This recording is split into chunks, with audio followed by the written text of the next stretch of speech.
Meu nome é Carlos Sávio, sou organizador desse seminário de política aqui do programa de pós-graduação em Ciência Política da UF.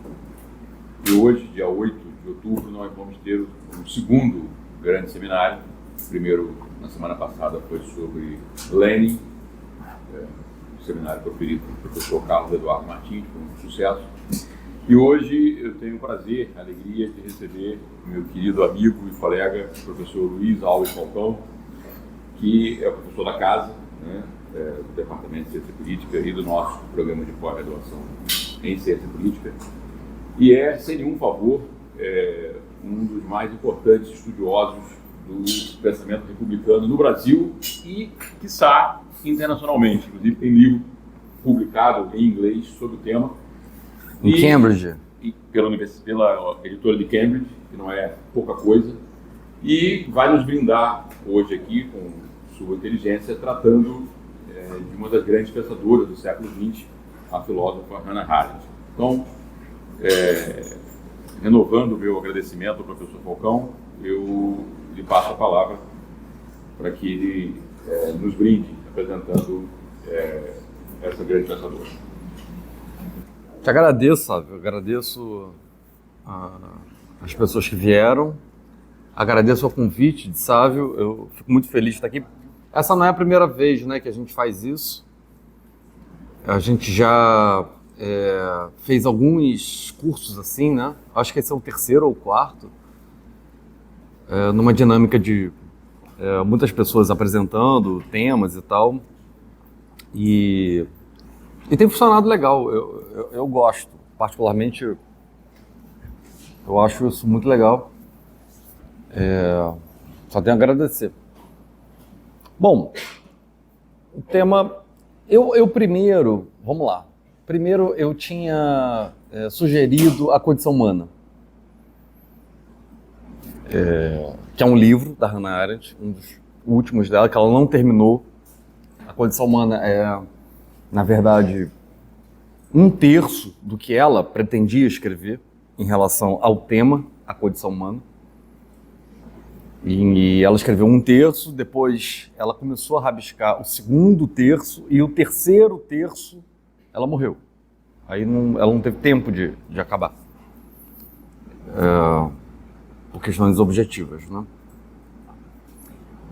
E ali é onde a gente tem, digamos, uma filosofia política mais hermética. Ou seja, se a gente procurar em Hannah Arendt aonde tem um sistema filosófico, o mais próximo que a gente tem disso é na condição humana. Tá?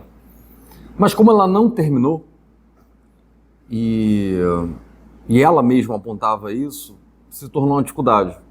Entender o que é a condição humana, um terço da condição humana, e entender as obras delas anteriores, a 1963, que é o On Revolution, né, sobre a Revolução, se torna mais complicado. Eu vou colocar em perspectiva, já que esse é um curso de pensadores contemporâneos, de uma maneira geral. O Cadu falou de Lenin, né? Estado da Revolução? Também passou, né? Hannah Arendt nasceu em 1906 numa cidade alemã, onde hoje é a Áustria, mas, enfim, isso na época era confuso. Morreu em 75. Então, assim, ela não teve uma, digamos assim, uma vida muito longa, né? Fumava muito, inclusive. Bom, não quer dizer nada, né? Conceição Tavares morreu agora com 200 anos e 4 maços de cigarro. É a minha militância, né? A favor do cigarro. Ela, na verdade, ela passou grande parte da vida intelectual dela nos Estados Unidos. Né? Judia, fugiu de um campo de concentração com manuscritos. Ela conseguiu fugir de campos de concentração na Alemanha durante a Segunda Guerra Mundial com manuscritos. Não dela, mas de outras pessoas. De Heidegger, de Benjamin, inclusive. Coisas que são publicadas hoje em Benjamin, foi ela que conseguiu fazer isso. E, tecnicamente, ela nunca conseguiu se instalar. Nunca quis, né? A gente não sabe direito, muito bem, o motivo, mas ela nunca se instalou na universidade americana. Ela foi fellow, palestrante, né? Bolsista em várias universidades. Ela trabalhou como jornalista em vários jornais e tal, mas de maneira nenhuma ela foi uma pessoa acadêmica, estrito sensu, né?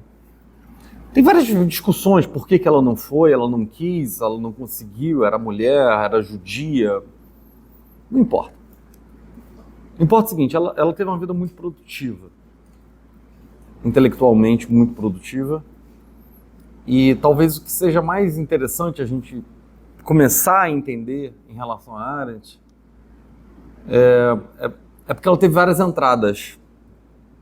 Ela teve muitas entradas diferentes em relação a temas muito diferentes, né?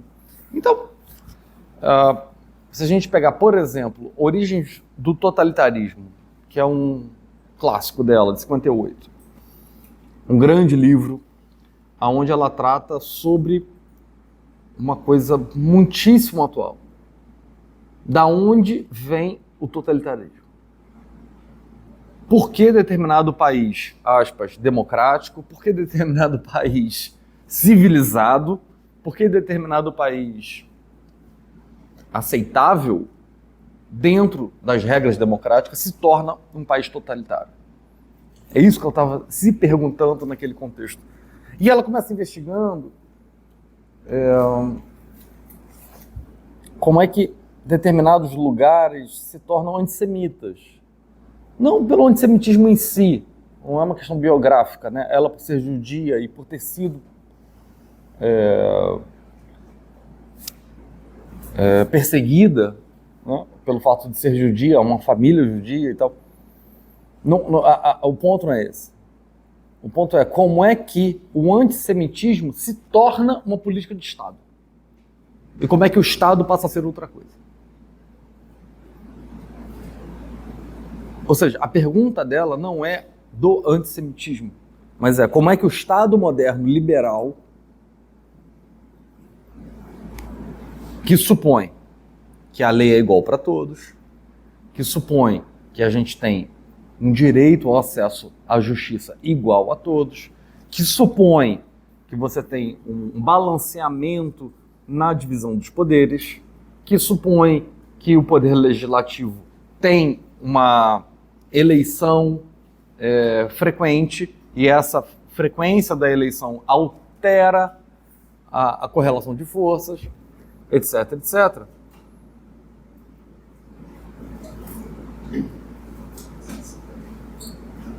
Como é que isso se torna um Estado absolutamente minimalista, perseguidor? E a desculpa de ser um Estado antisionista, a justificativa de ser um Estado antisionista não é uma justificativa apenas nazifascista. É pior do que isso. Isso tem a ver com a formação do Estado moderno na Europa. É isso que ela está falando. Ou seja, a formação dos Estados modernos tem diretamente a ver com a capacidade que os Estados têm de expulsar parte ideologicamente, inventados ideologicamente, de quem não é membro desse Estado. Então, ser judeu, no contexto da Alemanha dos anos 30, é simplesmente não ser parte do Estado que se forma. É disso que ela está falando. Ou seja, o que ela está falando é a formação do Estado moderno. Esse é o problema.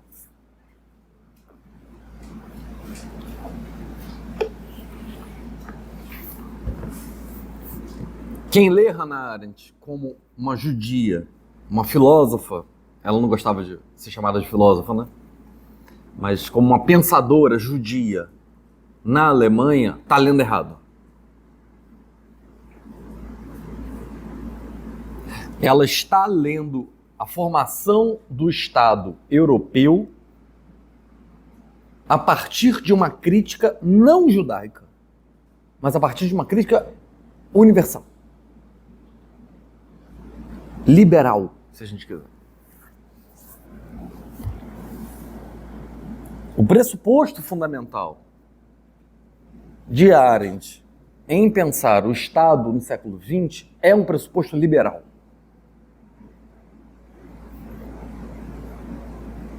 Não é um pressuposto de esquerda, de jeito nenhum, e não é um pressuposto da criação de Estados judaicos. Não são estados teológicos. Isso é um erro muito comum que a gente vê em algumas dessas leituras.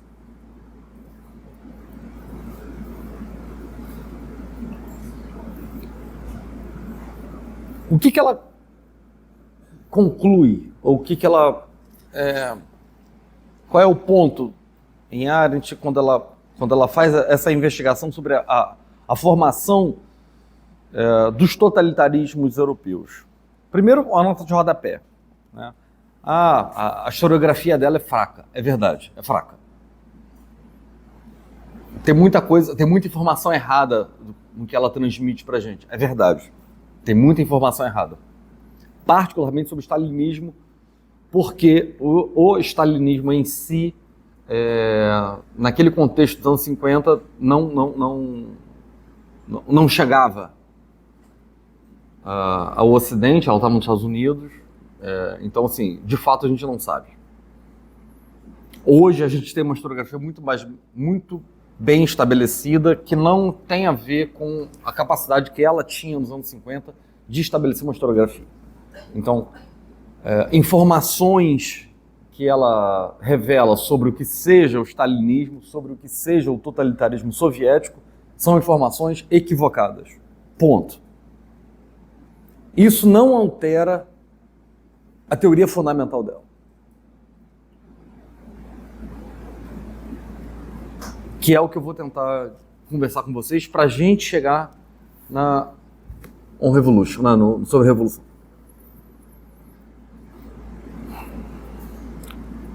Desde Aristóteles, há 2.400 anos atrás, a gente tem estabelecido uma organização sobre as formas de governo e uma teoria sobre as formas de governo. O que é monarquia, o que é aristocracia, o que é democracia, etc, etc. Todo mundo aqui passou por isso em algum momento. O que Arendt faz é dizer o seguinte: o totalitarismo destrói com isso. A gente não tem mais uma teoria dos regimes depois do que foi visto, depois do que aconteceu no século XX. Depois do stalinismo e depois do nazismo. A gente tem uma outra coisa. Por quê? Porque a diferença entre determinados regimes tradicionais, democracia, aristocracia, monarquia, tirania, o que seja, essas diferenças não fazem mais sentido quando a gente não tem uma sociedade civil organizada.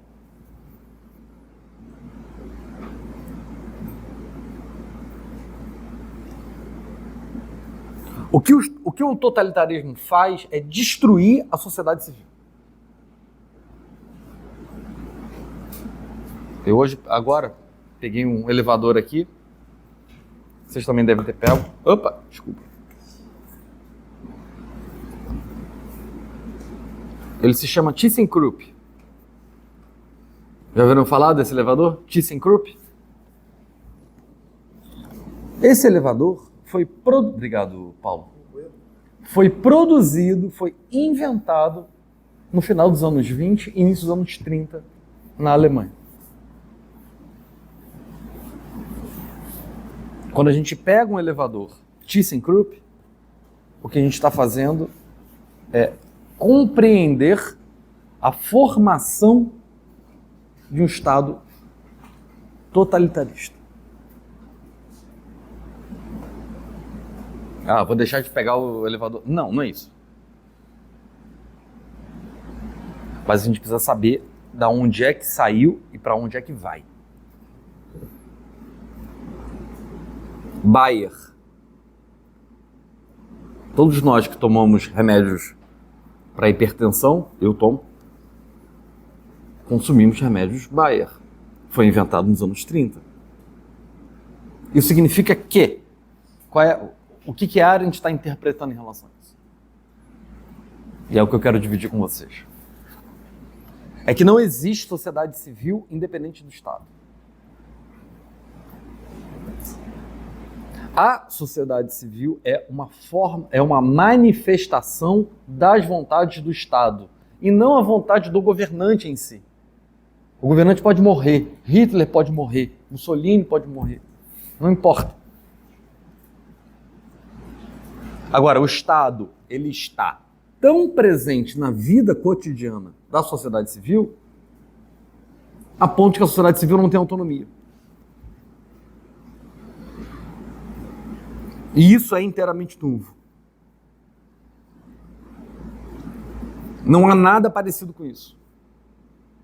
Não existe, na história da humanidade ocidental, não existe nada parecido com o que aconteceu no começo do século XX. É isso que ela está dizendo. A capacidade que os Estados têm de se sobrepor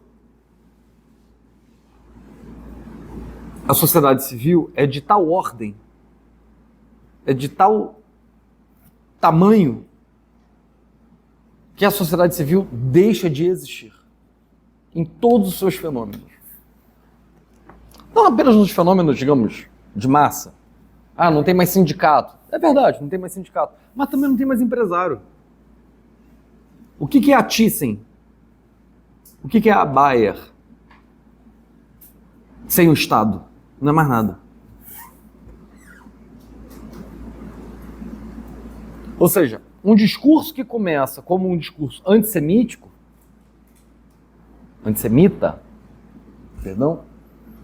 ou seja, uma interpretação de que a decadência do Estado eslavo, né, da França para lá, tem a ver com a ascensão econômica e financeira da religiosidade judaica, se torna um Estado absolutista. E isso não é apenas um fenômeno nazifascista, isso também é um fenômeno de esquerda. Isso também é stalinismo. E a diferença fundamental é que, no nazifascismo, a fundamentação é uma fundamentação em termos de natureza. Brancos, europeus, alemães são, por natureza, superiores a outros. Esse era o discurso, né? No stalinismo, não. No stalinismo, a superioridade é a compreensão de uma lei natural que se reivindica histórica. A história vai fazer com que as classes sociais sejam suprimidas. É uma leitura do marxismo, de Martov, fundamentalmente, mas é uma leitura do marxismo, de uma filosofia da história do marxismo. O capitalismo vai acabar e nós estamos do lado certo da história. Então a gente vai destruir a história do capitalismo a partir da noção de que o capitalismo vai necessariamente acabar.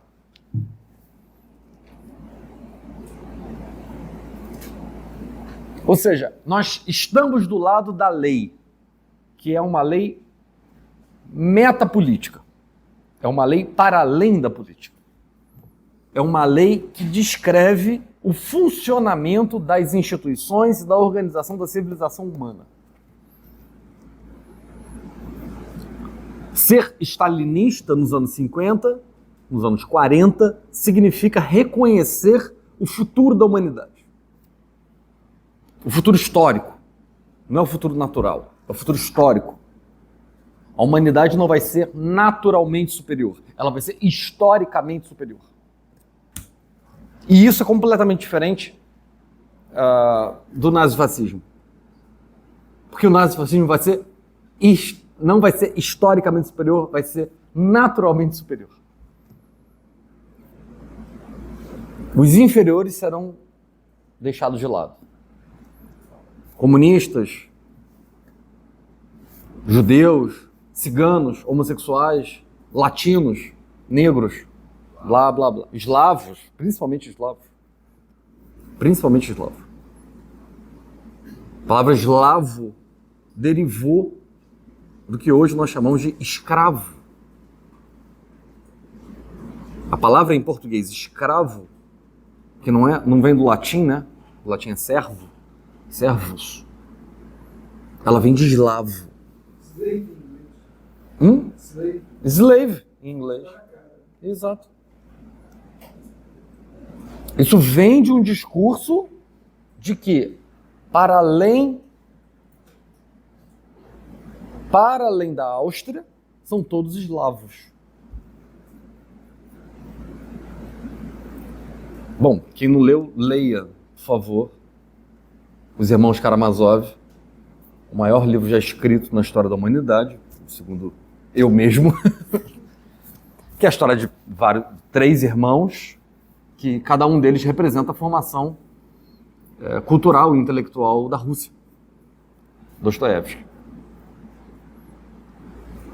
Os eslavos, os mongóis, e como eles entram em conflito.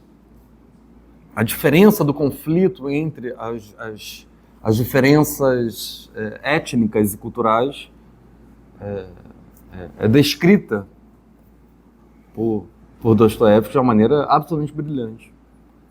Tem uma tradução muito boa, eu vou fazer propaganda, desculpem.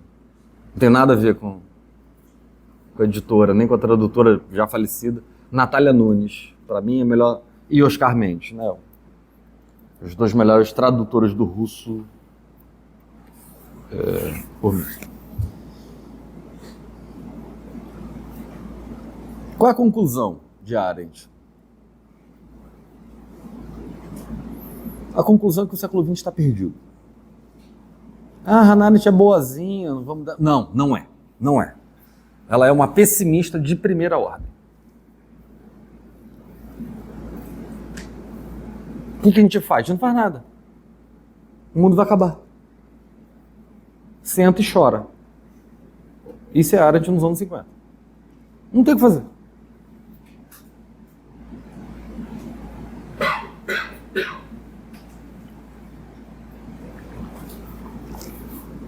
Depois ela escreve On Revolution, sobre a Revolução, que é o que eu sugeri a vocês lerem. E aí ela dá um passo atrás para pensar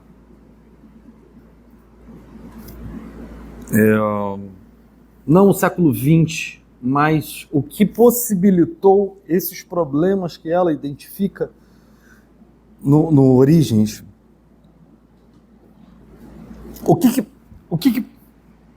O que foi capaz de produzir os problemas que ela identifica no Origens? É isso que eu tô querendo dizer.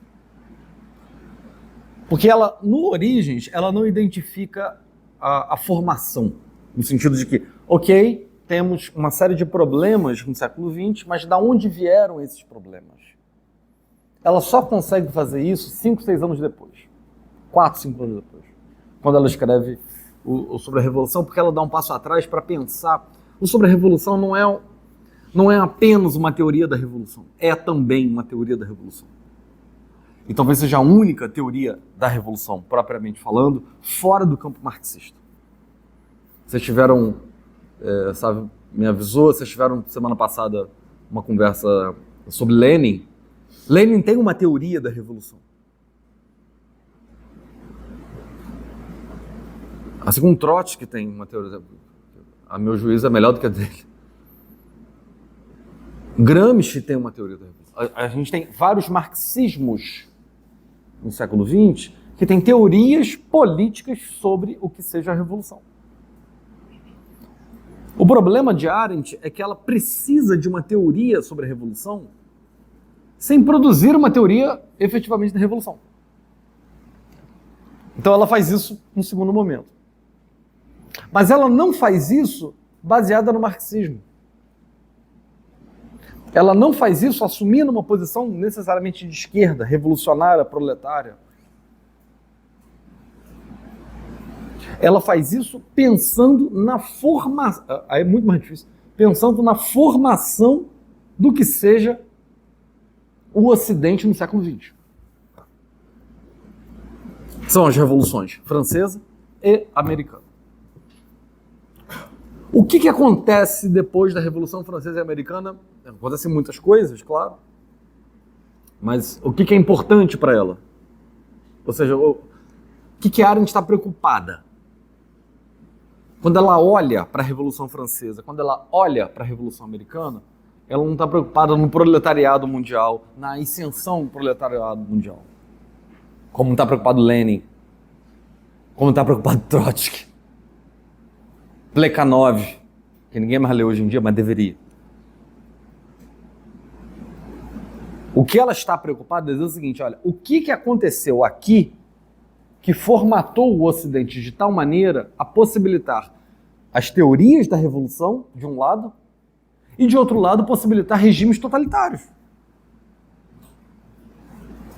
Ou seja, existe uma história, existe uma justificativa para a gente entender a formação do totalitarismo no século XX que não está no século XX. Que está na formação do próprio Ocidente. O Ocidente só se tornou o Ocidente na medida em que ele abriu as margens, abriu a possibilidade, pós-Revolução Francesa, pós-Revolução Americana, de produzir um Estado que fosse capaz de destruir a sociedade civil.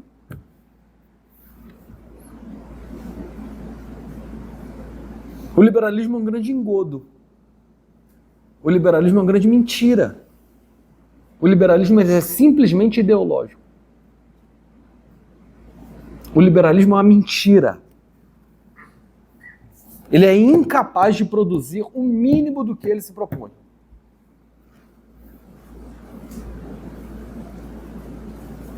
E o socialismo também.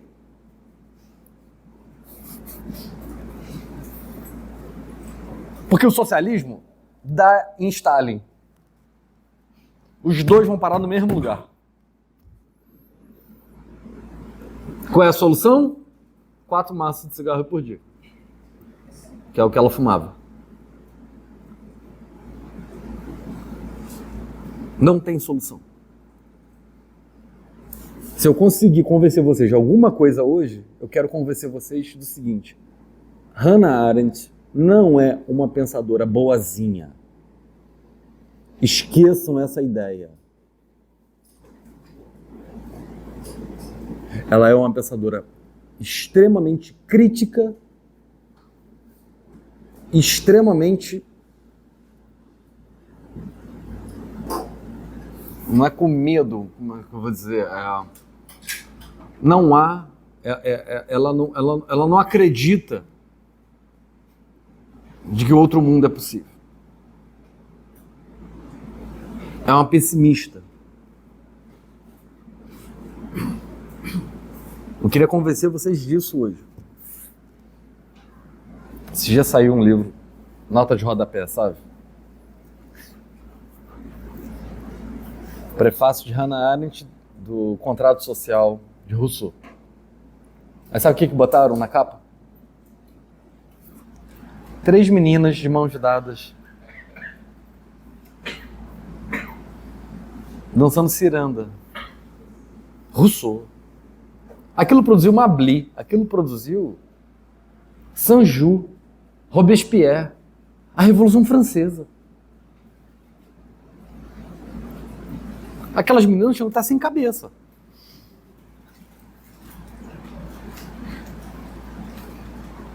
A teoria da revolução do século XVIII, que é onde a Arendt se define como pensadora,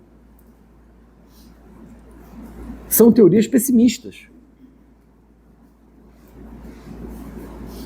E teorias anti-Estado. Ah, então vai parar no anarquismo? Não. Vai parar no seguinte. Vai parar na impossibilidade da gente se autogerir. O Ocidente está caindo. É isso que a Arendt está falando ao longo da vida dela. O Ocidente está acabando. E não tem ninguém vendo isso.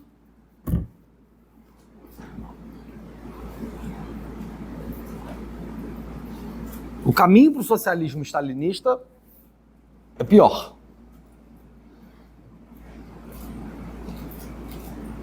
Quando ela chega na teoria da revolução, e agora eu vou comentar um pouco disso,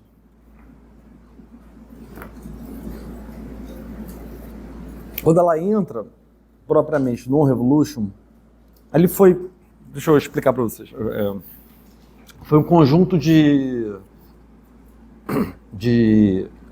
palestras que ela deu inicialmente em Chicago, em outras universidades. Ela foi fellow, né, convidada, né, em várias universidades americanas durante décadas, mas ela nunca foi professora propriamente. Ela recusou algumas vezes, outras vezes ela perdeu. É meio ridículo isso, né? Ela perdeu o concurso para alguns straussianos e tal. E ao longo dos anos 50, o que ela fez foi um conjunto de estudo para tentar entender o que produziu o século XX. A pergunta fundamental dela é: o que levou o século XX a se tornar o que é o século XX? O que levou o século XX a produzir o marxismo-leninismo? E o que o século XX produziu de nazifascismo? E como é que essas duas coisas aparentemente radicais uma em relação à outra, elas acabam produzindo características muito próprias, muito parecidas. Ambos são regimes totalitários. O que aconteceu? Ou seja, a pergunta dela é: como é que o liberalismo produziu regimes totalitários? E para entender como é que o liberalismo produziu regimes totalitários, ela precisa entender o que produziu o regime liberal. Aí ela vai na Revolução. A Revolução Francesa e na Revolução Americana.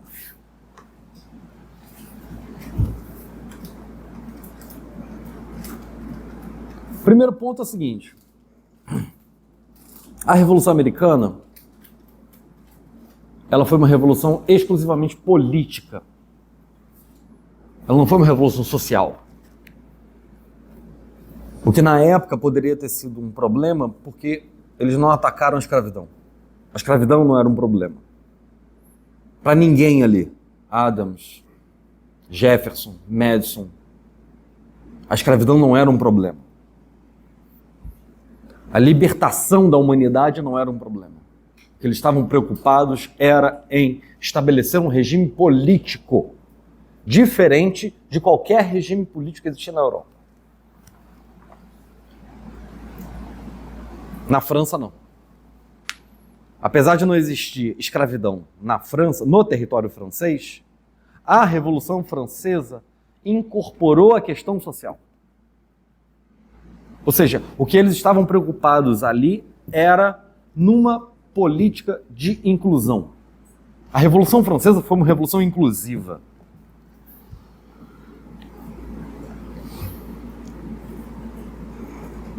E vou parar em Marx. Marx é filho disso.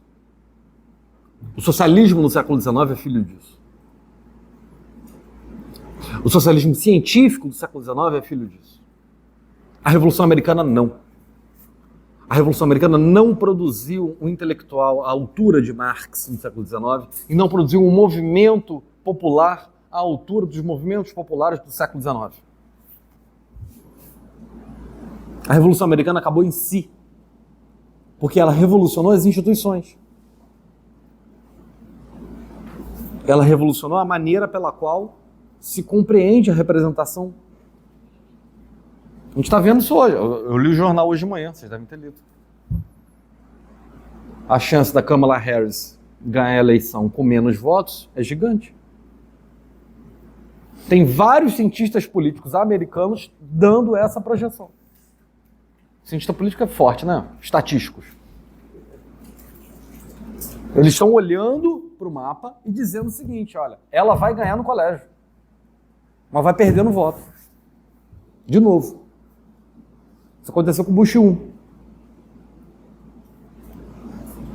Isso é certo? É errado? É bonito? É feio? Sei lá. Não tem nada a ver com isso.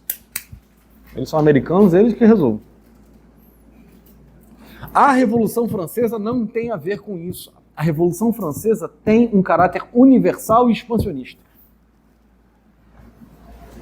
É isso que a Arendt está falando. Ao revolucionar os termos da igualdade social, a questão social, o que a Revolução Francesa faz é projetar a política para além da questão social. Ou seja, o Estado existe e existe para uma finalidade social. É isso que a Revolução Francesa faz e é isso a história da Europa ao longo do século XIX.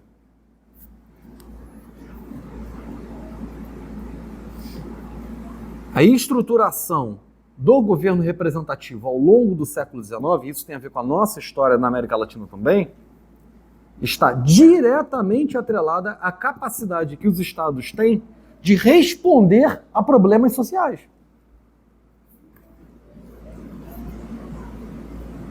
Isso não existia até a Revolução Francesa. Isso é uma invenção da Revolução Francesa, ou seja, a politização do mundo social. Pode ser bom, pode ser ruim.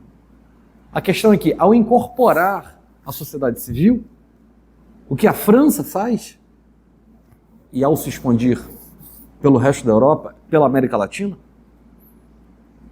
o que esse discurso revolucionário faz é incorporar uma responsabilidade que o Estado não tinha. Qual é a responsabilidade do Estado americano em distribuir renda? Zero, nenhuma. Agora, perguntem vocês para qualquer país latino-americano a responsabilidade do Estado latino-americano em produzir distribuição de renda. Todo mundo vai te dar uma resposta. De Milei a Petro. Isso é fruto da Revolução Francesa.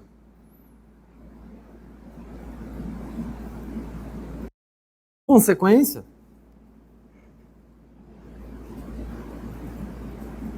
a Revolução Francesa perde o seu caráter propriamente político. Ela passa a ser a interpretação da Revolução Francesa e os desdobramentos da Revolução Francesa passam a ser lidos como não políticos. E isso produz o socialismo, isso produz Marx, isso produz uma série de outras coisas. A política perde a dignidade. Existem três grandes... Estou citando Arendt. Existem três grandes pensadores da política na história do Ocidente. Platão, Hobbes, Marx. O que os três querem? Destruir a política. Pela ideia, pelo Estado, pelo social. O que a Arendt quer? É manter a política ativa. Defender a política é uma forma de defender as diferenças pelas quais o Ocidente se montou, se fez, se estruturou. Ainda quando dá errado. Brigar com nazifascistas, brigar com stalinistas, se opor a stalinistas e a nazifascistas é uma forma de resistência política. É isso que ela está dizendo. Ninguém precisa ser judeu para ser perseguido por regimes nazistas. O que você precisa fazer é defender a política tal qual ela é. E isso é ser ocidental. É uma defesa do Ocidente. Hoje é quase um julgamento, né? Você defendeu o Ocidente. Né? Aqui, eu acabei de... Semana passada eu estava na Ampof. Sabe? Tinham 47 mesas. 46 mesas... Não é mentira. Eu estou dando um relato. De 47 mesas, 46 eram de filosofia indiana, filosofia indígena, filosofia não sei o quê. Aí tinha uma mesa chamada História da Filosofia, onde tinha de Platão a Kant.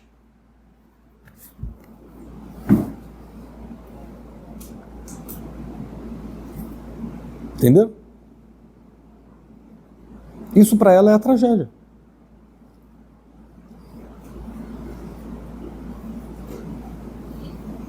Não que a gente não possa pensar com os iorubás. Acho ótimo. Agora, isso não é grego. Isso não é o que nós inventamos. O que o Ocidente inventou de Estado moderno.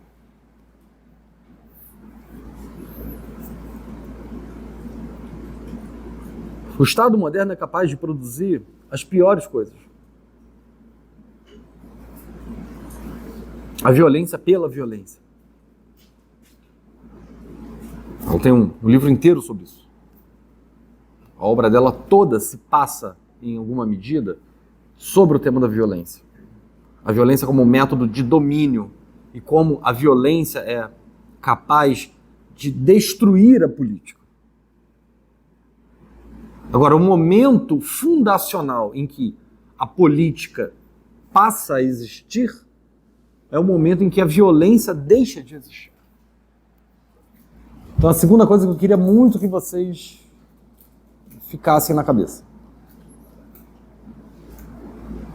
A política é o lugar onde a violência não tem espaço. Se há violência, não há política, por definição. E isso é uma invenção grega. Isso é uma invenção do Ocidente. Nenhuma outra civilização, árabe, iorubá, judaica, caralho. Nenhuma outra civilização inventou isso. Quem inventou isso foram os gregos. No momento em que alguém dá um soco no nariz de outro alguém, este momento a política acabou.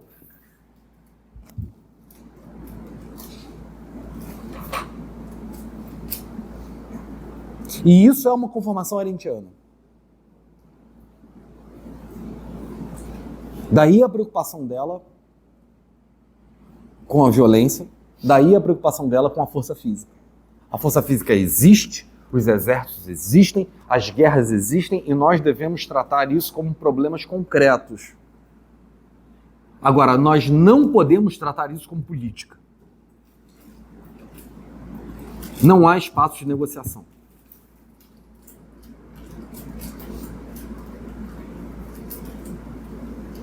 Ontem à noite foram 46... Eu não sei se vocês se atualizaram. Hoje eu não consegui me atualizar. Ontem à noite, às 11 horas da noite, 46 ogivas em Beirute. Só em Beirute. Que foram jogadas ao longo do dia.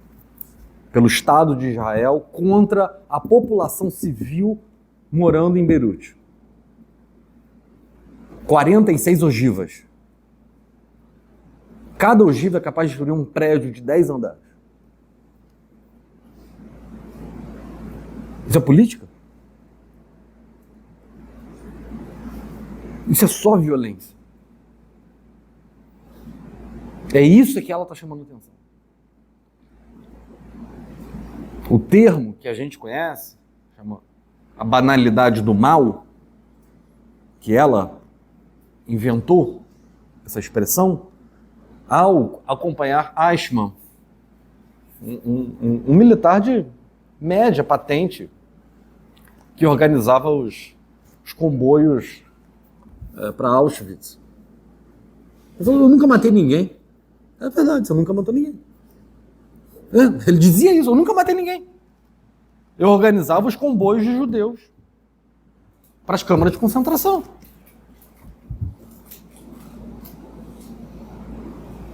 O que Arendt está dizendo é o seguinte, isso é a burocracia em função da violência e contra a política. A gente tem um inimigo que é um inimigo maior do que o Ocidente já viu.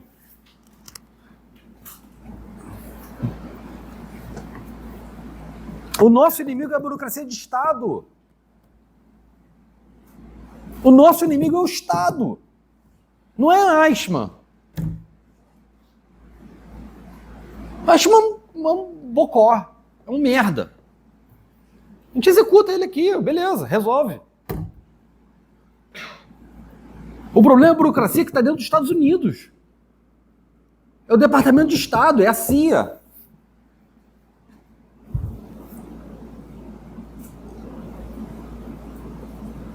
Quem é que vai controlar a CIA? Quem é que vai julgar a CIA? Quem é que vai julgar o FBI? É isso que ela está dizendo. Eichmann é um merda, mais um. A gente vai acabar com o nazismo histórico, beleza. A gente acaba com o nazismo histórico. O Mossad faz isso. Eles vêm aqui na Argentina, sequestram as pessoas, atravessam o Atlântico e executam lá, beleza. Tem que ser feito, legal. E o Estado? E a burocracia do Estado? A burocracia norte-americana? A burocracia inglesa? Ela está falando da Inglaterra também.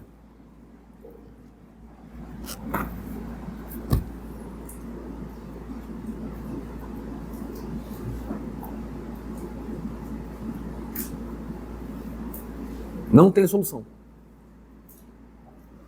Ela morre sem dar solução e ela diz, não tem solução.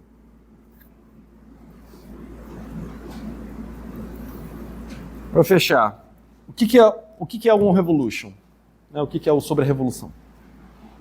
É um ensaio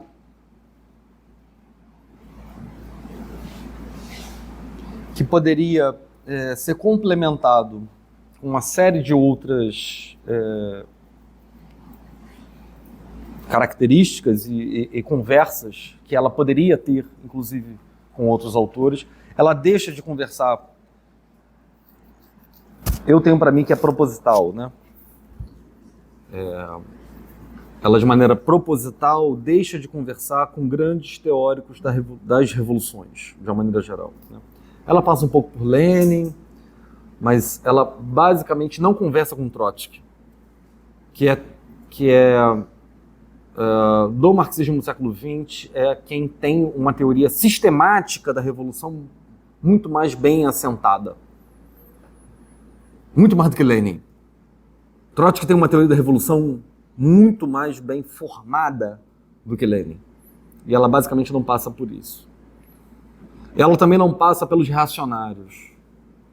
Ela pouco fala das teorias da contra-revolução de Demestre, por exemplo, Donoso Cortés, que são grandes intelectuais da contra-revolução, e Charles Maurras, por exemplo, que está no contexto dela. Maurras está na Primeira Guerra, está escrevendo sobre a contra-revolução na Primeira Guerra. Apenas 40, 50 anos antes dela estar pensando nessas coisas. A minha hipótese é de que ela faz isso de maneira proposital. Ela não dialoga de maneira proposital com o marxismo nem com os reacionários.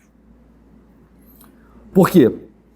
Porque ela quer produzir uma teoria que não implique no século XX, mas uma teoria que implique na formação ideológica do Estado liberal moderno. Ou seja, americanos e franceses. Ela não fala da Alemanha, ela não fala de lugar, ela não fala da Inglaterra, ela mal passa pela Revolução Inglesa. O que ela está preocupada é com a formação do Estado moderno. Ou seja, o Estado como um agente moderno que tem a função quase que exclusiva das garantias contratuais, e é isso que a Revolução Francesa produziu, é isso que a Revolução Americana produziu, deixou de ser um Estado capaz de ser disputado. É por isso que Lenin está errado, Trotsky está errado, os reacionários estão errados. Porque eles estão disputando um Estado que não existe mais. E qual é a solução dela? Nenhuma. Vou adiantar a história. Nenhuma. Senta e chora. É isso que vai acontecer. Por favor, eu não quero ninguém que saia daqui, por favor, achando que a Arendt é boazinha, como eu vejo por aí. Não é. Ela é uma pensadora pessimista em altíssimo grau. E ela morreu antes de formular qualquer coisa diferente disso. Obrigado, Sávio. Obrigado, gente.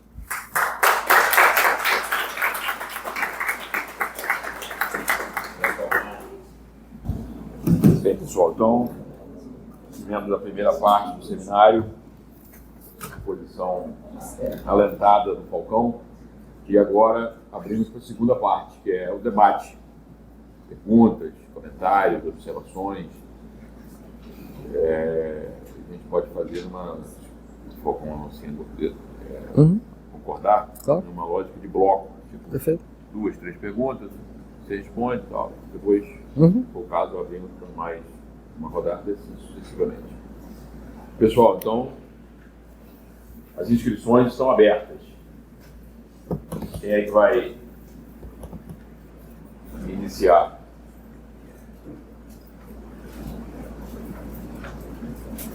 Além do tema...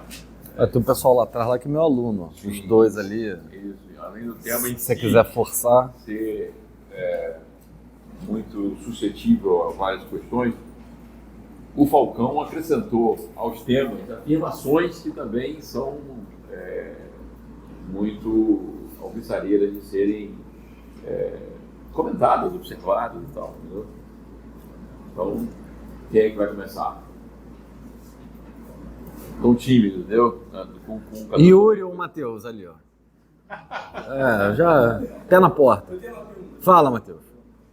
Eu queria saber se no pensamento da Arendt, esse pessimismo dela levou a alguma espécie de teorização sobre o fim da história. Porque quando ela vai falar que o nazifascismo e o stalinismo teriam assim, a sua superioridade histórica como natural, dela deriva alguma coisa que teria um fim nisso, né? Aí são duas coisas. Pensando nisso de forma alguma, não, mas não, tem nada a ver. Não, mas é uma excelente questão, porque ela de fato se debate sobre isso, né? Não há uma posição definitiva, mas eu queria aqui separar duas coisas, né? Uma coisa é ela interpretando um fim da história. Outra coisa é ela propondo um fim da história. Ela não tem qualquer proposição de qualquer filosofia da história. Em Arendt não há uma filosofia da história. Ou seja, não há onde se chegar, não há uma teleologia, não há um desenvolvimento político, social que vamos chegar em algum lugar, seja da direita reacionária Fukuyama, seja no marxismo. Não há. Ou hegeliano, não há. Nesse ponto é Heidegger, né? É fenomenologia pura. Agora, a interpretação dela em relação às filosofias da história são interpretações que produziram as revoluções. no finzinho da vida, inclusive, ela escreveu para o jornal, New York Times, fundamentalmente, sobre a formação dos comitês na Hungria e escreveu sobre a Revolução dos Cravos em Portugal.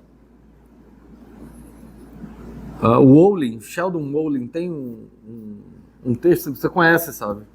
Um texto biográfico dele, ele era aluno dela na época, dizendo que ele se encontrava com ela todos os dias na banca de jornal, ela comprando todos os jornais possíveis para tentar entender o que estava acontecendo em Portugal durante a Revolução dos Cravos. Ela morre logo depois. E ali a perspectiva era de pensar uma transformação em relação àquelas revoluções que nós estávamos comentando.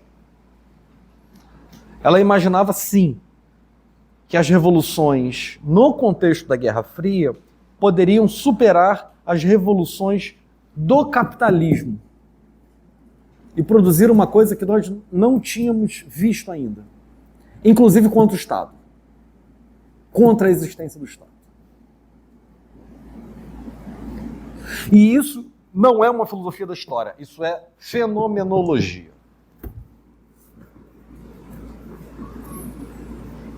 O que produziu as grandes revoluções da modernidade, sim, foi uma forma de se interpretar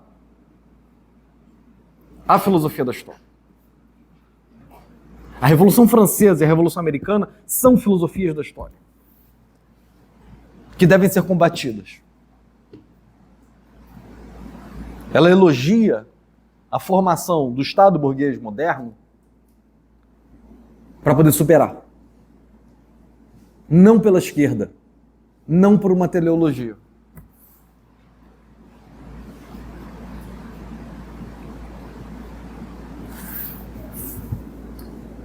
Quem mais? Professor Glauco, professor da Universidade Estadual do Norte Fluminense, da Ribeiro, UENF, está nos prestigiando aqui com prazer. O cenário.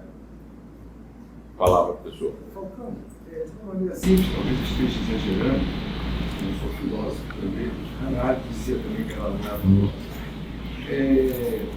Parece que ela tende, com essa centralidade tão grande da política, independente de maior ou menor capacidade de ter a violência, um absoluto lugar do outro. Tanto o capitalismo quanto o socialismo, quanto os marxistas, são dois ramos do século XIX que provêm essencialmente o mesmo tom civilizatório do início do século XIX. E ambos acabam se centralizando de modos diferentes na economia. Isso deu a eles essa capacidade imensa que eles têm de chegar no topo das problemas. E me parece que a Hannah, então, ela, todo assim você fala, a política para ela ocupa esse lugar absoluto, que é uma posição filosófica. O Ocidente é hábil em tentar construir chão, fundamentos, em última instância, que possam determinar o restante. Isso tem muito esses exemplos. E não é filosofia sábio sem fundo, como a de Nietzsche, não tem fundamento. Parece absurdo, a realidade clássica ocidental, uma filosofia sem fundamento.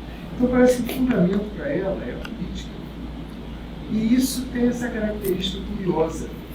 Aquilo ali é como se fosse a fronteira final, o chão final, para trás do qual, senão, pelo menos na visão dela, a visão de mundo, o chão dela, não tem como voltar para trás. Então isso marca muitas filosofias, mesmo essas políticas do Ocidente, esse fundamento. Então, como é que você vê isso? A gente se conforma ao sair do chão econômico, a estrutura fundamental da economia de Marx, e passa para um chão político. É isso que ela faz? Obrigado. Eu acho que sim, num certo sentido, mas ela não submete a política ao material.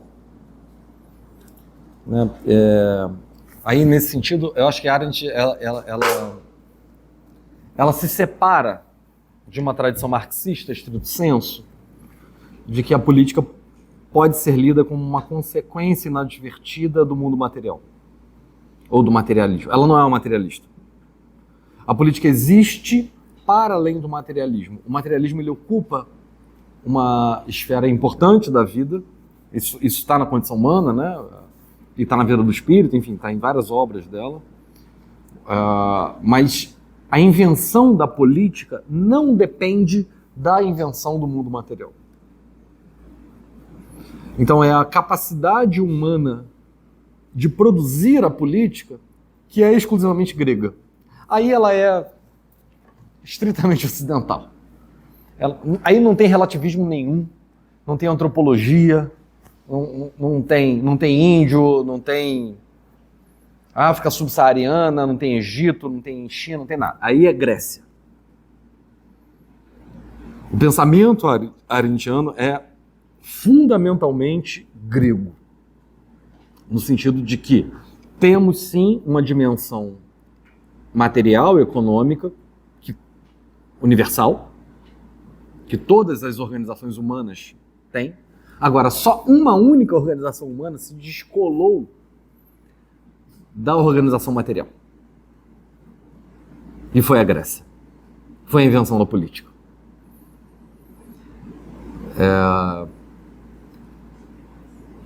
Nesse sentido, quando ela coloca, por exemplo, na condição humana, as três formas, o labor, né, como o trabalho e a atividade, são três coisas completamente separadas e que não se chocam.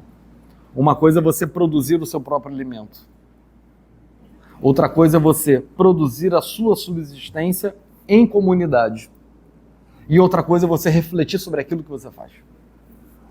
Ao refletir sobre aquilo que você faz, você está fazendo política. E só existe uma única civilização conhecida até hoje que fez isso. É duro. Num mundo pós-moderno que nem hoje, onde a gente é cobrado sobre vários relativismos, defender Hannah Arendt Hã? É a superioridade do Ocidente. É a superioridade do grego em relação ao persa. É duro isso, mas é verdade. Depois, nos anos 50, descobriram o Linéa B, né? Você conhece essa história? Aí descobriram que uma série de... um conjunto grande de manuscritos que se achavam, que se entendia na Grécia, estava tudo errado. Né? E aí pergunta, muitas das coisas que ela falava sobre a Grécia clássica, não sei o que, estava tudo errado, do ponto de vista histórico. Aí perguntaram para ela, né? E agora? Eu falei, não tem problema nenhum. Fica você com o linear B e eu fico com a minha versão da Grécia. Mas a sua versão é errada. Eu falei, tudo bem, a minha versão é errada. Mas é a versão que fundou o Ocidente. Está em crise da República. Ela disse isso com todas as letras. A minha Grécia é errada, historicamente. Mas a minha Grécia é que fundou o Ocidente.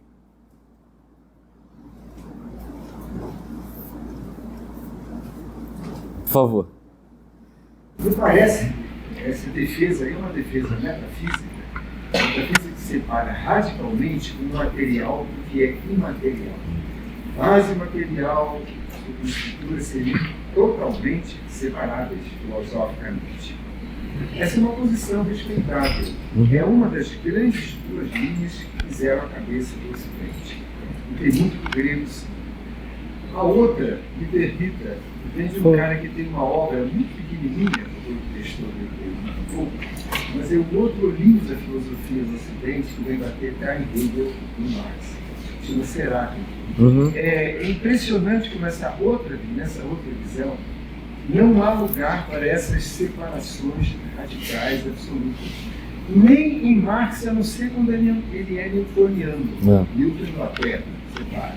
Mas quando ele é alemão, não há dialética, porque não há materialismo puro, a base pura, que ela quando se interfere dialeticamente com a super imaterial, não existe mais essa fronteira absoluta de material e imaterial. Perfeito.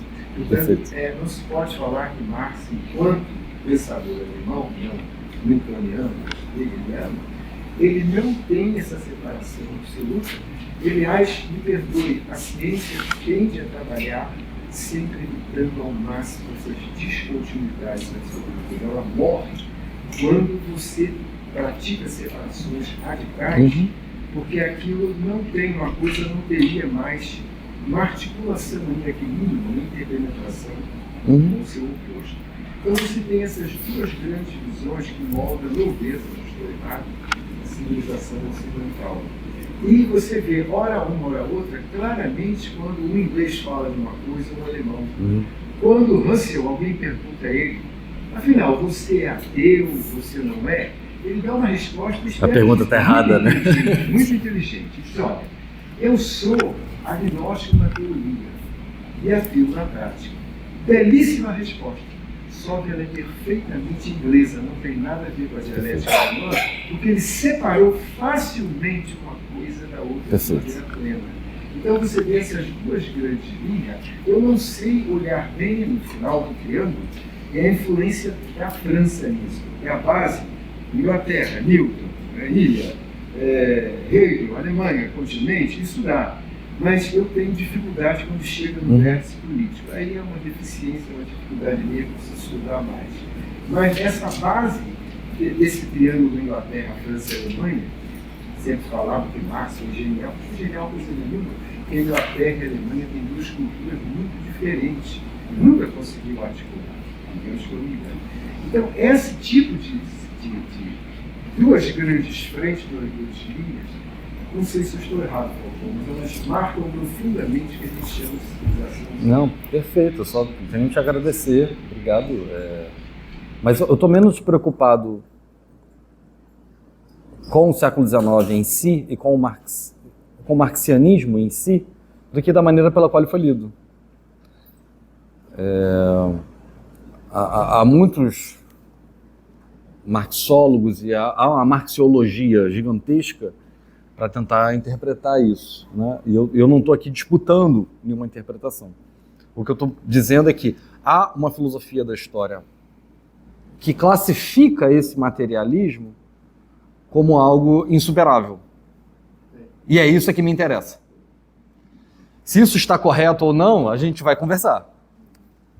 Mas a maneira pela qual Arendt se depara com o marxismo do século XX é com essa quase uma teleologia, né? Leitura stalinista, exato. Que a gente vê, eu hoje de manhã, tomando café da manhã, estava vendo um stalinista judeu falando mal de Israel no YouTube. Preciso dizer o nome? Não, né? O último stalinista judeu do mundo, que quer destruir o Estado de Israel. Por uma filosofia da história. Ele está defendendo uma filosofia da história. E ele sabe o que está fazendo. Não é burro. Ele sabe exatamente o que está fazendo. É a defesa do stalinismo anti-sionista, vinda de um judeu. Breno Altman, já que você falou. E é bem feito. Não é mal feito, é bem feito. Agora, a gente tem que reconhecer, isso é stalinismo. É uma filosofia da história. Não me interessa se Marx é isso. O que me interessa é que as revoluções do século XX foram pensadas a partir disso. É contra isso que a Arendt está pensando. Obrigado. Quem vai se animar para fazer mais uma pergunta, Falcão, lá no final? Por favor. Professor, desculpa a minha má compreensão, mas você poderia explicar de novo por que o professor disse que a burocracia, no caso a CIA, a Lígia, o Estado Democrático, por exemplo, é o principal inimigo do Ocidente? Não ouvi a última frase? A CIA como exemplo da burocracia, como inimigo do Ocidente. Beleza. É pelo seguinte, porque o ponto dela é interpretar que as revoluções do século XVIII, a Revolução Americana e a Revolução Francesa, foram revoluções de libertação. E quando a Revolução Francesa se torna hegemônica em relação à Revolução Americana, colocando a questão social, ela atribui ao Estado um papel que o Estado não tinha antes. O Estado não passa a ser apenas uma função política de garantia das igualdades e de acesso aos direitos fundamentais. O Estado passa a ser um regulador da questão social. O Estado passa a ter função de, por exemplo, distribuição de renda. Isso ocorre a partir da Revolução Francesa. Na medida em que isso ocorre, a gente tem... A metáfora que ela usa são as cascas de cebola.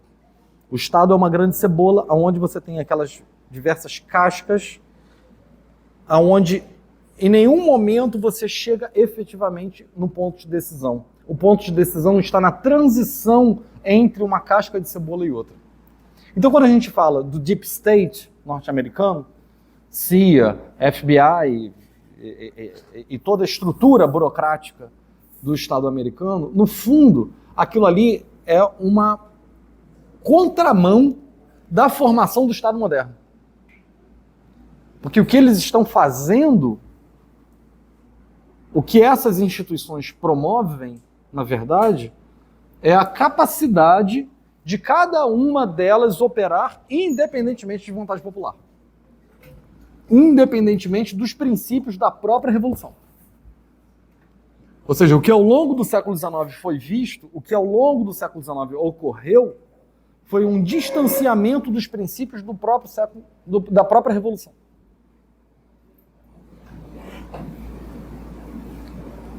Então, esses exemplos dessas agências do Deep State, sabe, os falcões do Bush, por exemplo, a gente nunca sabe direito onde os caras estão, né? Mas eles sempre estão, né? A gente não sabe direito quando é que uma agência americana vai atuar. E aí tem um diálogo dela forte com os straussianos. Que é a capacidade do direito natural judaico-cristão se enfurnar dentro do Estado, independentemente dos princípios de soberania popular que estão escritos lá em Jefferson.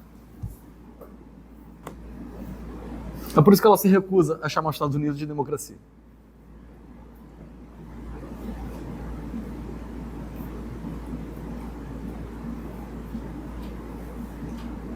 Confundi mais?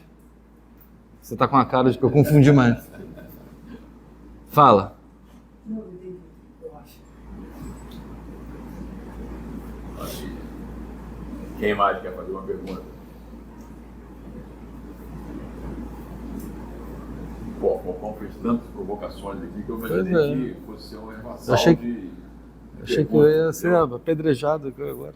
Então, ela tem uma... Não tão teórica, mas queria saber por que na sua, como você falou aqui pra gente, que uma das coisas que você queria deixar bem impresso seria de não deixar a Hannah Arendt como boazinha. Por que você acha que se deu essa mudança de interpretação para terem colocado ela como boazinha? Pois é. Excelente questão, Yuri. Eu não sei.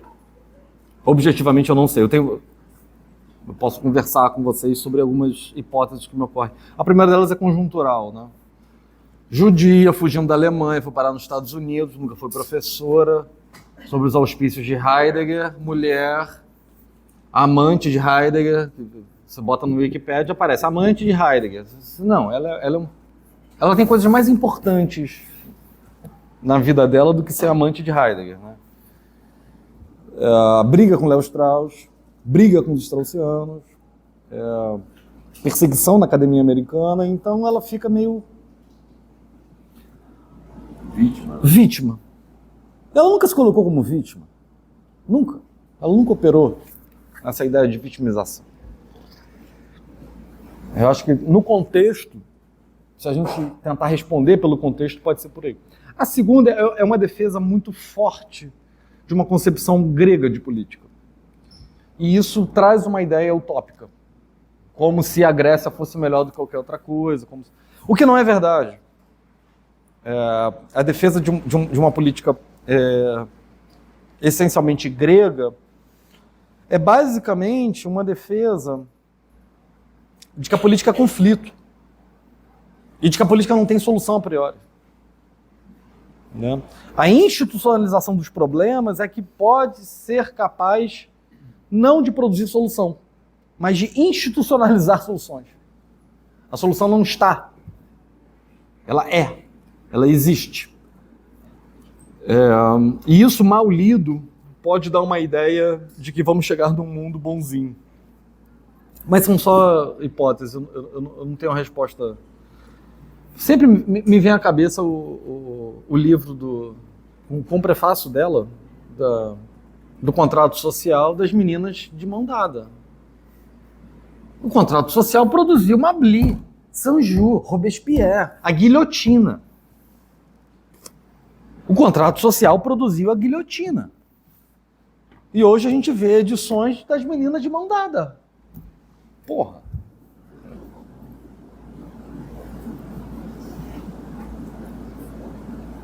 E aí, mais alguma pergunta? Comentário, observação?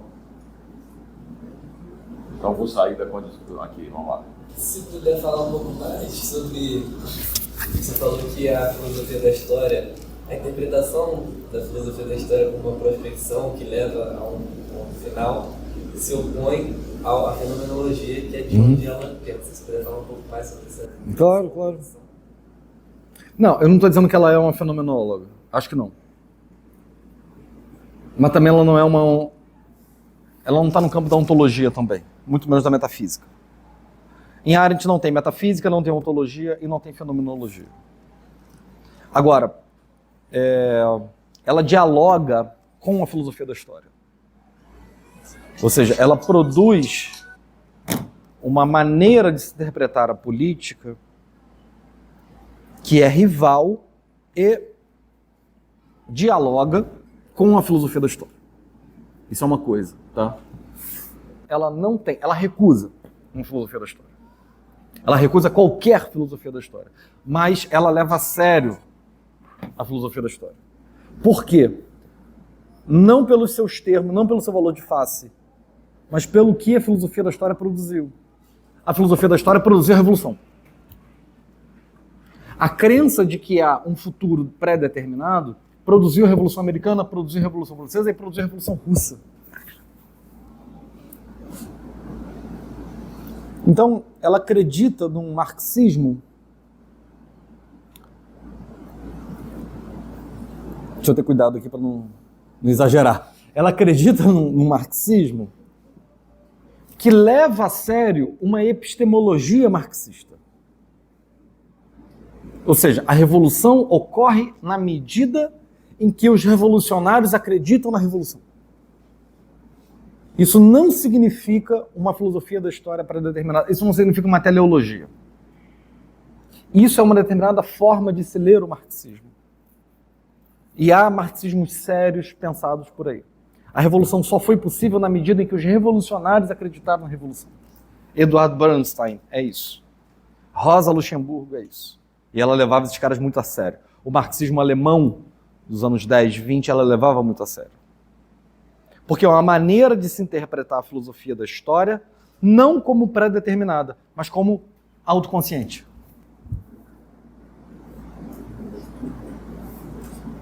O que é diferente de um marxismo soviético. Ou gramsciano, se a gente quiser, né? Nesse caso, Gramsci e Trotsky estão no mesmo campo. Ela não está preocupada com isso. Ela está preocupada com o seguinte: a revolução foi produzida por um sistema de crenças sobre a própria revolução. Se isso é verdade ou não, não importa. Importa que a revolução aconteceu. A Revolução Americana aconteceu, a Revolução Francesa aconteceu. E a Revolução Russa aconteceu. Qual é o próximo passo? É a Revolução Nuclear. É a capacidade que a humanidade tem de destruir a si mesma. Entre o passado e o futuro. É disso que ela está falando. A capacidade que os humanos têm de destruir a si mesmo é uma filosofia da história. E que ela não compra. Ela não está dizendo essa filosofia da história é verdadeira. Não importa se ela é verdadeira. Importa que os seres humanos vão produzir isso. Marçal acredita nas idiotices do que ele fala? Não importa. Ele quase foi pro segundo turno.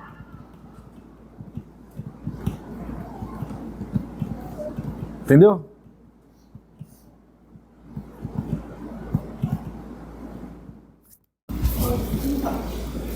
Essa que você acabou de falar. De modo que pode se aproximar de acordo com o que Lenin falava sobre o caos sistêmico? Sobre? Caos sistêmico. O caos sistêmico. É. Se aproxima de alguma forma? Acho que não. Porque tem aquela hipótese de que pode haver uma terceira guerra mundial ou algo Sim. que foi falado aqui também na última palestra. O ponto é o seguinte, ela leva muito a sério as teorias da revolução do marxismo soviético, particularmente Lenin e Trotsky. Quando o Cadu deve ter batido no caos sistêmico, né? O ponto é o seguinte, em Lenin, a gente não precisa de uma filosofia da história no sentido hegeliano. A gente precisa de uma filosofia da ação, ou uma praxe. Ou seja, há uma teoria de como os operários precisam se comportar para produzir a revolução, né? E aí, em decorrência disso, você tem uma teoria da organização partidária, sindical e etc. Não é uma teoria da história, propriamente. Em Trotsky, a gente tem uma teoria da história. Trotsky é um filósofo da história. Ele começa com Vico, inclusive. Ele começa a história da Revolução Russa com Vico, que é um troço diferente, não é comum.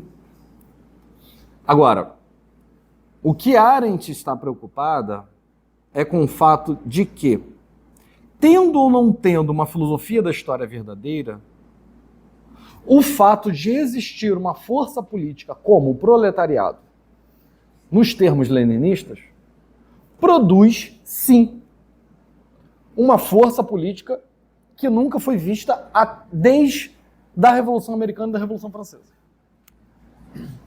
Nesse sentido, a Revolução Russa é uma forma de reposicionar uma determinada filosofia da história.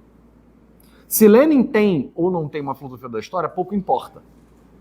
O que importa é que há um marxismo que interpreta a classe operária como uma filosofia da história. E aí ela não chega no stalinismo, obviamente que não. O stalinismo é um problema que deve ser combatido.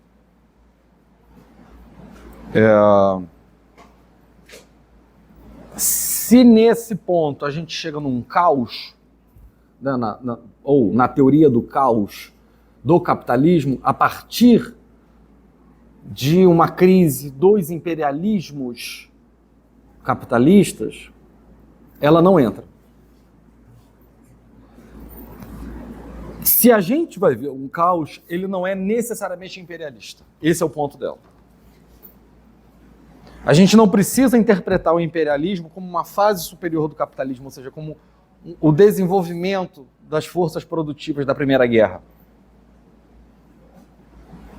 A gente não precisa disso. O que a gente precisa é reconhecer que o colonialismo, sendo ou não capitalista, ele produz uma classe politicamente ativa, que não existia no século XIX. E isso ela reconhece. O colonialismo produz uma classe ativa que não existia no século XIX. E aí a concessão a Lenin. Aí Lenin está certo. Se isso vai produzir uma filosofia da história, é uma outra discussão. Mas que isso vai alterar a correlação de forças, vai. Aí, de novo, ela precisa dizer que os Estados Unidos não é uma democracia. Os comentários dela, a guerra do Vietnã, é só violência.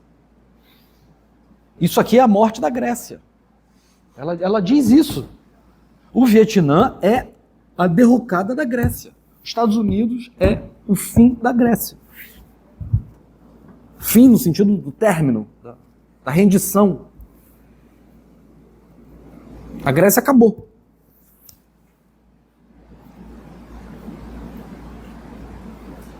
Tem nada de boazinha. Mais alguma pergunta?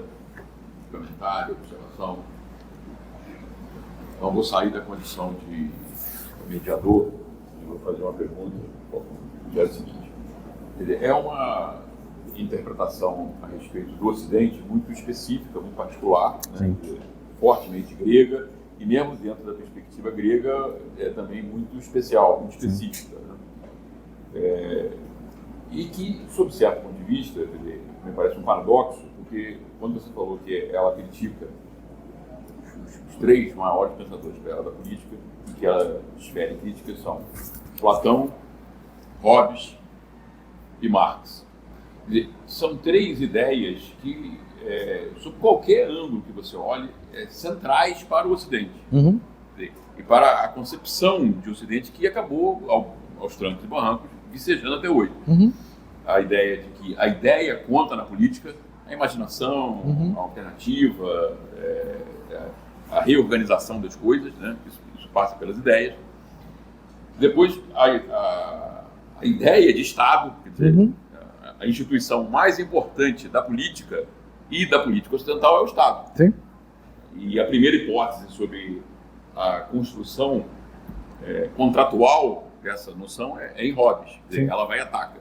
E Marx, quer dizer, em que pese você poder ter a noção de ideia na política, a noção de Estado como instituição muito diferente da de Platão, Uhum. da de Hobbes sobre o Estado, e a de Marx sobre o social. Quer dizer, como é que você, inclusive, a ideia liberal. Uhum. Você pode realizar Hayek, quer dizer, você vai realizar o social, não é com revolução, com social-democracia, isso é uma loucura. É com o mercado. Isso é com o mercado. E você vai realizar, segundo Hayek, você vai realizar a escravidão com isso, entendeu? Enfim, mas é um negócio estranho, quer dizer, eu queria dizer, se esse... Eu fiquei pensando aqui, inclusive pensando, tendo em vista as suas reflexões sobre o republicanismo e tal, quer dizer, quem seriam, por assim dizer, os ídolos dela? Quer dizer, me parece relativamente óbvio que é Aristóteles. Aristóteles. Isso me parece.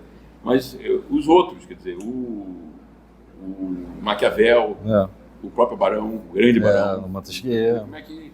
Enfim, então esse paradoxo você também identifica, claro. Né, na defesa específica que ela faz do Ocidente, um paradoxo, entendeu? Não, eu te agradeço, eu acho é uma coisa para pensar, porque ela também não é clara em relação a isso, porque ela tem uma concepção política muito fechada, né? Uhum. E muito aristotélica, no sentido de que toda filosofia, por isso que ela recusava o título de filósofa, porque toda filosofia política, para ela, almeja acabar com a política. Se você tem um sistema de pensamento que não quer acabar com a política, você não produz uma filosofia política, você produz uma teoria da política. E aí é Aristóteles. E a tradição aristotélica. Né? O que Platão quer? É produzir uma cidade que não existe. Uma logos polis, né? Uma cidade feita de palavras, feita de conceitos, feita de razão, e não aquela que existe. O que Hobbes quer? É produzir um contrato a partir de um Estado que não existe, mas legitimado em uma universalidade de uma natureza humana, racional, com medo, etc. O que Marx quer é acabar com o Estado. Essas três filosofias são filosofias que propõem acabar a política tal qual ela existe. Ou seja, são três formas de se pensar a política contra o aristotelismo. O aristotelismo quer incorporar a crítica, a divergência, o conflito. E aí, nesse sentido, sim, eu acho que você tem toda razão, que ela se aproxima da tradição republicana, onde não há solução perene, não há uma solução definitiva para nada. Todas as soluções políticas são soluções parciais, que vão dar provisórias, que vão dar em outros problemas. Aí é Aristóteles, é Maquiavel, é Montesquieu, Madison. Vamos inventar o governo representativo, federalista, bicameral, assimétrico. Isso vai produzir uma porrada de outros problemas. Vai. Mas os problemas anteriores a gente superou. Agora a gente vai enfrentar outros problemas. E depois, quando a gente resolver esses outros problemas, a gente vai inventar outros problemas ainda. Isso acontece onde ela cita e usa os republicanos ingleses do 17. Por isso é que ela tem quase que uma predileção pelos americanos. Porque os americanos, ali na Revolução, eles estão cientes do seguinte: todas as soluções são soluções provisórias. E as soluções que os franceses tentam dar são soluções eternas. São soluções russonianas. O que os jacobinos querem? Depois que a gente executar na guilhotina todos os que não têm virtude, vão ficar só os que têm virtude. E aí a gente começa a história. É o ano 1 da Revolução. Isso jamais foi pensado nos Estados Unidos. É por isso que ela respeita, inclusive, os liberais ingleses do 19. Ela leva a sério Stuart Mill. E ela leva a sério esse marxismo político, não social, que não há uma solução eterna. A tradição republicana, para ela, é uma forma de incorporar à política o reconhecimento de que não há uma solução eterna. Sem dúvida, qual é a grande referência dela? Né? É Aristóteles. Isso não há a menor dúvida. E um aristotelismo. Um aristotelismo moderno. Mas ela também não é clara, né? Então dá uma série de margens para a gente pensar em várias coisas. É por isso que é legal sempre a gente estar lendo e relendo ela. Ainda mais hoje em dia, né? Às vésperas da Terceira Guerra Mundial. Otimista. Hã? Otimista, né? Pois é. Maravilha, Falcão. Obrigadíssimo. Obrigado a você.